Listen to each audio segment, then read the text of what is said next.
Hey, what's up guys? My name is Joe and today we're gonna be doing some hairstyles that don't require a blow dryer and really don't require that much effort, but they still look good. Group hug. Now I'm gonna be showing you 3 in this video. 2 of them require the exact same styling process, so I'll just switch it up. You'll see what I'm talking about when we get to that. The hairstyles that I'm showing you today are good alternatives to days when you don't want to be using a blow dryer, you know, save some of that heat, prevent some damage. That's what I'm talking about. So with all of the hairstyles that I'm going to show you, we're going to be starting out with damp hair, applying some product, using a comb and a brush, and then we'll take it from there. In addition to damp hair and the products that I'll be using, hair length actually plays a big part of these hairstyles as well. My hair right now is at the perfect length.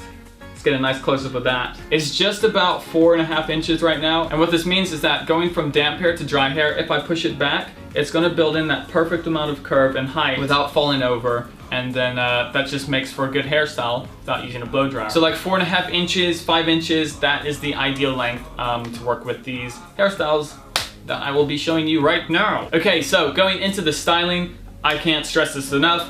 Always start with damp hair, whether you're blow drying, whether you're not blow drying, damp hair is the way to go. So I've got damp hair and I'm gonna be using a sample of the Bloom On pomade. Since it's not available, I will list an alternative or 2 in the description down below so you can see some good products that kind of are within the same ballpark. Right, I forgot to say when filming this video, one of the main points of doing these hairstyles without using a blow dryer is to promote healthy hair. And that's why these first 2 hairstyles are gonna have a shine finish. It's because we're using healthy product, adding nourishment into that hair at the same time. I'm gonna take a nice hefty amount of pomade, and you can use a little bit more when you're working with damp hair because damp hair will dilute whatever product you're using just a little bit. Thoroughly run that product through your hair, coat it evenly.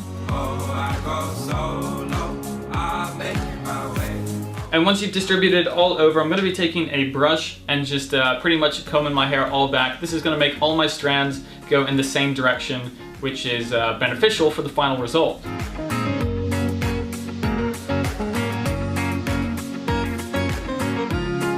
After the comb, I'm going through with a narrow-toothed, I don't know what it's called, it's the opposite of wide tooth. A narrow-tooth comb to make it even tighter.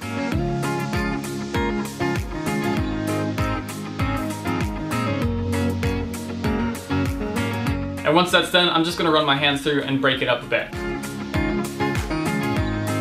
After this, you're pretty much done. You're gonna wait for your hair to dry. And even though it doesn't look perfect right now, that's because it's wet. You just wait for it to dry, and then it's gonna kind of put itself together. I'll show you here in a second. Okay, so I'm back with dry hair and I let it just air dry naturally. I'm gonna take that same comb, reposition it just as before. And then do the same with the narrow tooth comb once again. And after that, again, go through and finger comb my hair into position. As I said in the beginning, my hair length right now, which is 4.5 to 5 inches, really plays a key part into making this hairstyle work. It's that perfect length so that when it goes from wet to dry, it produces a really nice curve and volume without flopping over.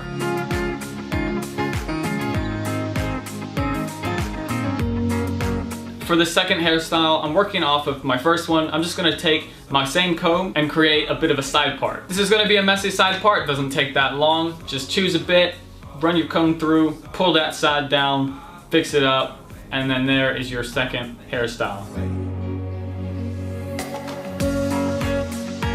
Alright guys, well that was the first 2 using the pomade. Like I said, you can check the description for some alternatives since this pomade is not available yet. For this third hairstyle, honestly, the styling process is very similar. In fact, it's pretty much the same. We're just using a matte finish product instead of a shine finish. We're gonna be working with a classic, something I haven't used in a long time, and that is claymation. Right here, I'll list some clays in the description that I like. I also like Baxter, but I'm out of Baxter right now. So a good old scoop of claymation, emulsify and apply, spread out evenly all over the place in your hair.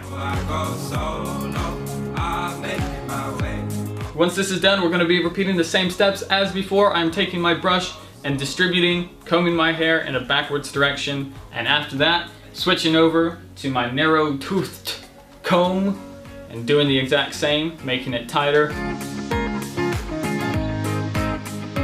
And after that, running my fingers through, breaking it up just a bit. And just like that, I'm done with the damp hair bit. I'm going to come back with completely dry hair. Alright, so I'm back. My hair is completely dry. And this time, I'm just going to be using the brush because I don't need it to be that neat.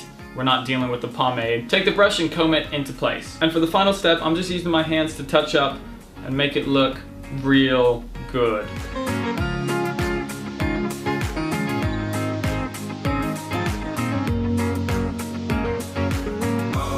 Okay, well, those are my 3 different hairstyles for you that do not require a blow dryer. I can't emphasize enough how the hair length really plays a key factor into making these hairstyles possible. As I said, between 4.5 to 5 inches. Make sure to check the description for product recommendations. I wanted to switch it up from using original because I use that quite a bit. But of course, you can still purchase it if you haven't tried it yet. In the description down below. Okay, well, I think that is it for this week's video. Thank you guys for watching. If you liked it, please help me out by clicking that like button. Social networks such as Instagram, Facebook, and Snapchat in the description down below. Thanks for watching, and I'll see everybody next time.